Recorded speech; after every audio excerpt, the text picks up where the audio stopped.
Ad oggi alle 12 abbiamo somministrato in totale di dosi numero 190.163, ovviamente indistinte tra Pfizer e Moderna, questo è il numero totale. E il totale di persone vaccinate ad oggi, dove per persone vaccinate intendo le persone che hanno completato l'intero ciclo di vaccinazione previsto, quindi con la prima e la seconda dose, è 76.015.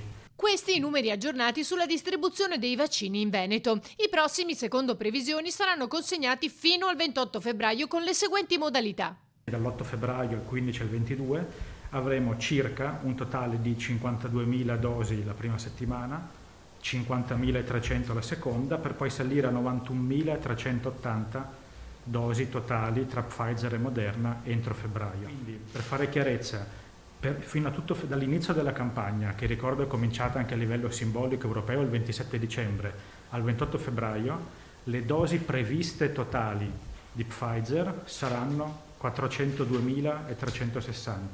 Dal 1 marzo non si conoscono ancora i numeri. Moderna domani avrà una lieve flessione delle consegne per l'Italia, mentre a metà febbraio, 1 marzo e metà marzo dovrebbe arrivare AstraZeneca con 270.000 dosi. Stiamo completando la famosa prima fase e dovrebbe essere quasi completata, sono i numeri probabilmente quella dei sanitari della RSA.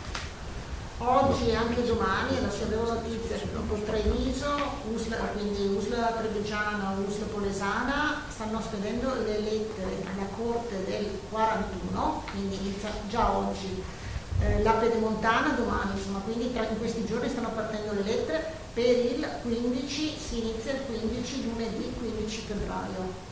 Se si tratta di vaccinare gli ultraottantenni, andiamo a vedere quanti ce ne sono per regione e distribuiamo i vaccini di conseguenza. È la proposta che il presidente Zaia ha presentato al coordinamento delle regioni sui vaccini, precisando che i target fissati e le priorità siano sanciti dalla comunità scientifica. L'importante, ha concluso, è l'appropriatezza. Se, come leggo, c'è il 14% di vaccini fatti a gente che non ne aveva titolo, è inquietante riferendosi a quanto accaduto in altre regioni.